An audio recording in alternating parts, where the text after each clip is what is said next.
Paul and I are having the realization this morning that if you change nothing, nothing will change. Unless you Skype, in which case every time I use it, it resets my audio preferences. But I see what you're saying. Yeah, here we are. Monday's back. I finished my desk project. My new office is mostly set up. We painted my daughter's room Pepto-Bismol pink. And, sorry. Well, one wall is like, Pepto-Bismol might be a little too bright. It's more of T-Mobile magenta. Nice. What's going on? And then the other walls are like next to it, it looks kind of like an off-white pinkish. And she is just through the moon, Sure. the roof, whatever. Happy as could be. She's already making rules that don't make sense.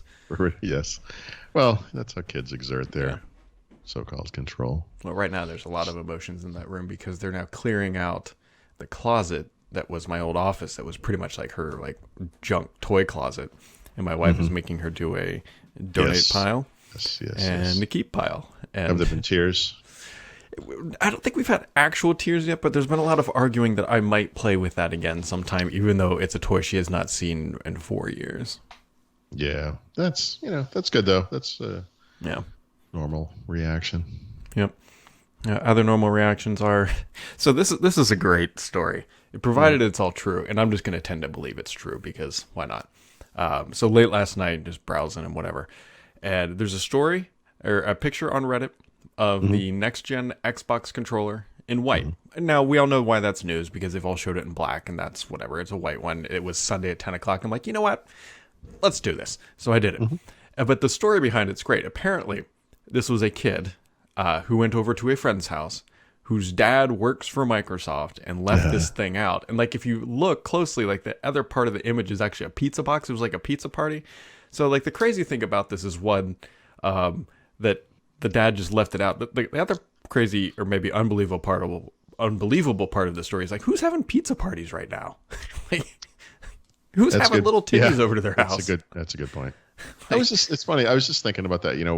We've got friends who are visiting this weekend.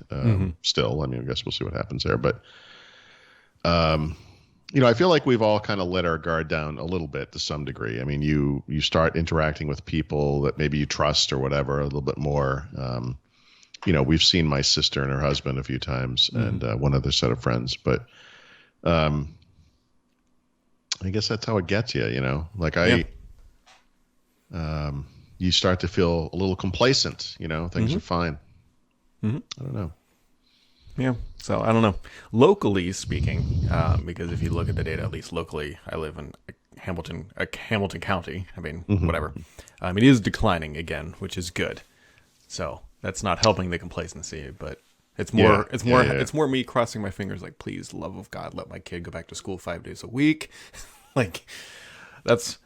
I'm actually at the point now where I'd almost like the certainty of look, for my daughter who's supposed to go to college in a different state, which is a freaking nightmare. Oh yeah. For them just to say, hey, look, we're going to do this semester virtual, Yeah. Just to have that and be like, look, whatever. I don't care about the money. I just want the kid to be safe. And I don't want to be going back in an emergency way because some outbreak happened. Yeah, exactly. I just, Is she maybe be living in a dorm? Or is it that's the plan? Or whatever. Yes. Yep. Yeah. Yeah. And that's all fallen through because originally college is so different than it was when I was a kid, but they put the kids in touch early on and they get to select their roommates and stuff. And she had 3 kids she was going to be with. They all really liked each other. They were kind of hanging out online and talking all the time. And then this kind of COVID thing happened. And one by one, the other kids started dropping out and different excuses. It was one was well, I don't want to go to a different state now because of all this going on, which is completely understandable.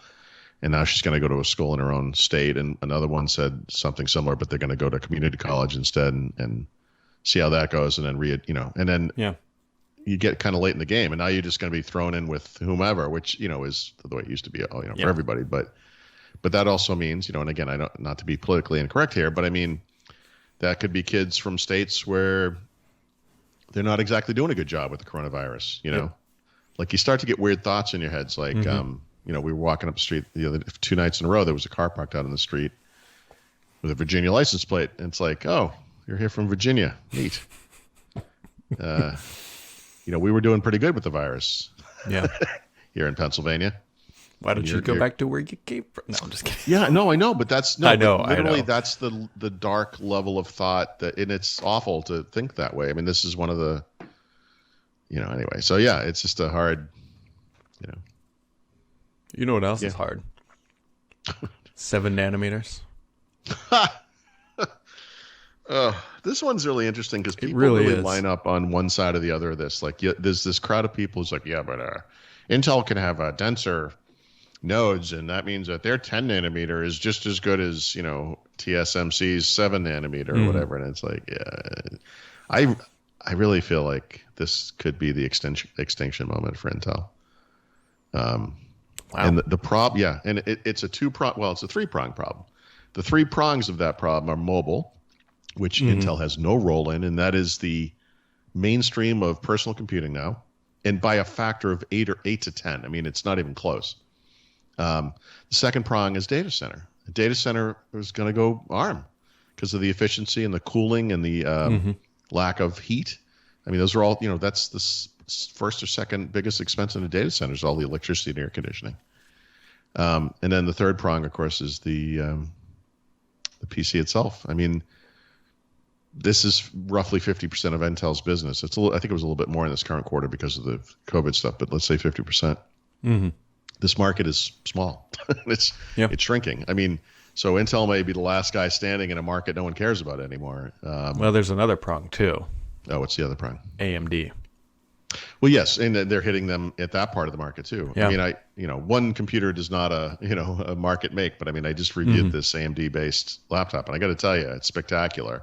Yeah. And when they do put that in Surface Laptop, which they will, instead of that piece of crap they had before, or even a next gen version, whatever it is, it's going to make a huge difference. Significant. It really. That was. Yeah. Yep. We've talked about Don't buy the AMD Surface Laptop today. Wait for the 4000 series or 5000 or whatever they're coming out with. Whatever it is. Yep.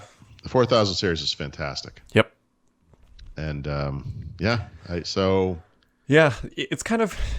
It's good though, because maybe now Intel will actually maybe get on their game and do something. I don't know. Like they've been they've riding it out for so long. Right. Like it really, you know what?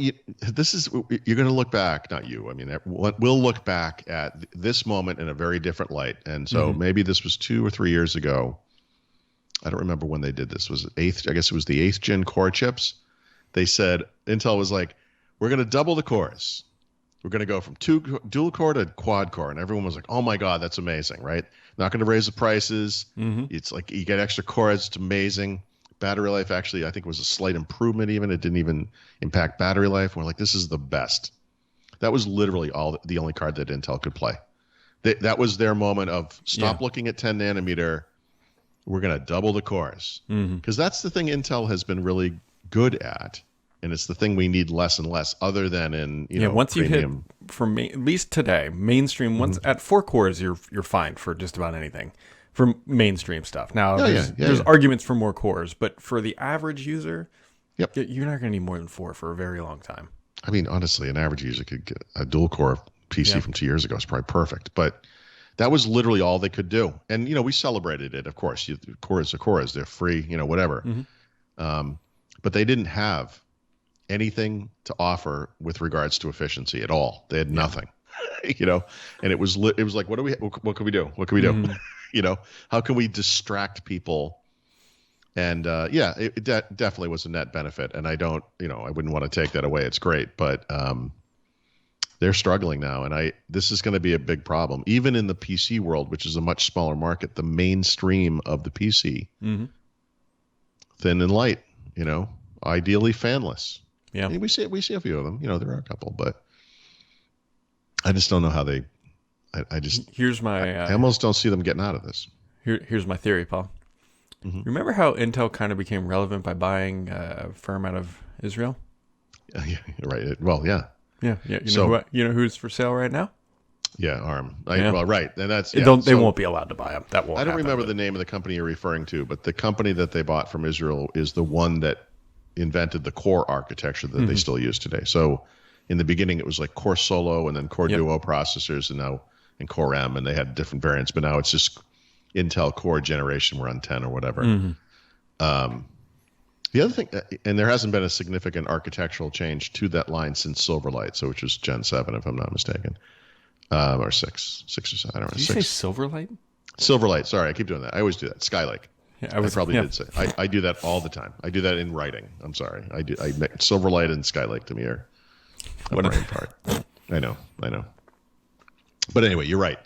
And the smartest Intel needs to get to be part of this. I know they're probably technically a licensee, but they need to adapt and adopt to this architecture. And there's been little bits of it, but they're going to have to get on board. It's going to be too late. I think it might already be too late. I don't think it matters. Yeah, it depends, because the turnaround time isn't like months. It's years for this kind of stuff. So if they want any like substantial change, they had to have started working on it at least 18 months ago. So just the admission that Bob Swan made, the CEO, that they are considering as a fallback plan, or I think he said a contingency plan, using another fab, most likely TSMC, the Taiwanese company that is already making 7 nanometer chips, has a roadmap for this year for 6 nanometer and then 5 nanometer, is a huge blow to Intel's prestige. Yeah. And it's a similar path that AMD took, though, when they spun out Global Foundry, remember? That's right. Intel, I mean, AMD is still kind of tiny, obviously, compared to Intel, but, Intel could become... Yeah, it's the brand, and it'll be like, we're back in the day, they used to make their own chips, and people are like, I don't remember that, and there was, for a time was considered a huge advantage. Mm-hmm. Yep. Anyway, yeah, interesting times. Very interesting times, and unfortunately we have a meeting in 5 minutes, so that's the end of this show. Yeah, it's weird. But yeah.